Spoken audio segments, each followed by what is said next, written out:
খবর 24 ইন্টুর সাথে আপনাকে স্বাগত। নতুন নতুন খবর জানার জন্য আমাদের চ্যানেলে চোখ রাখুন। বছর 6 আগে ক্যান্সার আক্রান্ত খুদেকে দেওয়া কথা রাখলেন সলমান খান। সম্প্রতি 9 বার কেমোথেরাপির পর ক্যান্সার জয়ী সেই খুদে ভক্তের সঙ্গে ফের দেখা করলেন বলিউডের ভাইজান। 2018 সালে ক্যান্সার ধরা পড়ে জগনবীরের। সেই সময় তার বয়স ছিল 4 বছর। জগনবীরের বাবা মা ছেলেকে নিয়ে চিকিৎসার জন্য মুম্বাইতে আসেন। মুম্বাইয়ের টাটা মেমোরিয়াল সেন্টারে ভর্তি হয় জগনবীর। মুম্বাইয়ে আসবে শুনেই জগনবীর মনে মনে সলমানের সঙ্গে দেখা করার স্বপ্ন দেখতে শুরু করে। জগনবীরের মা সুখবীর কর ছেলের স্বপ্নের কথা জানতেন।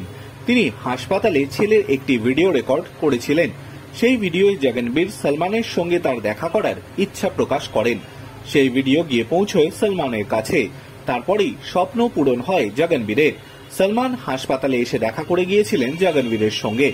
যাওয়ার আগে সলমান জগনবীরকে বলে গিয়েছিলেন আবার দেখা হবে, তবে একটাই শর্ত আছে, জগনবীরকে দ্রুত সুস্থ হয়ে উঠতে হবে। সেরে উঠলেই তিনি আবার দেখা করবেন তার সঙ্গে। সলমানের সঙ্গে দ্বিতীয়বার দেখা করার লোভে মনে প্রাণে সুস্থ হয়ে উঠতে চাইছিল জগনবীর। চিকিৎসকদের সমস্ত কথা অক্ষরে অক্ষরে মেনে চলেছিল সে। কষ্ট হলেও মুখ ফুটে কথা বলেনি। অবশেষে এই যুদ্ধে জয়ী হয়েছে সে। 9 বার কেমোথেরাপির পর আপাতত ক্যান্সার মুক্ত জগনবীর। সেই দিনের ছোট্ট ছেলেটি এখন 9 বছরের কিশোর। জগনবীরের সুস্থ হয়ে কথা জানতে পারে সলমান। 6 বছর আগে দেওয়া কথা রাখেন তিনি। সলমানের বান্দ্রার বাড়িতে ভাইজানের সঙ্গে দেখা হয় জগনবীরের। জগনবীরের মা সুখবীর বলেছে জগনবীর এখন অনেকটাই সুস্থ, আবার স্কুলে যেতে শুরু করেছে। ওর মন থেকে না চাইলে এত তাড়াতাড়ি সুস্থ হয়ে ওঠা সম্ভব হতো না। আর শুধু সলমানের সঙ্গে দেখা করবে বলেই ও সুস্থ হয়ে ওঠার এত তাড়া ছিল। আমরা কৃতজ্ঞ ভাইজানের কাছে।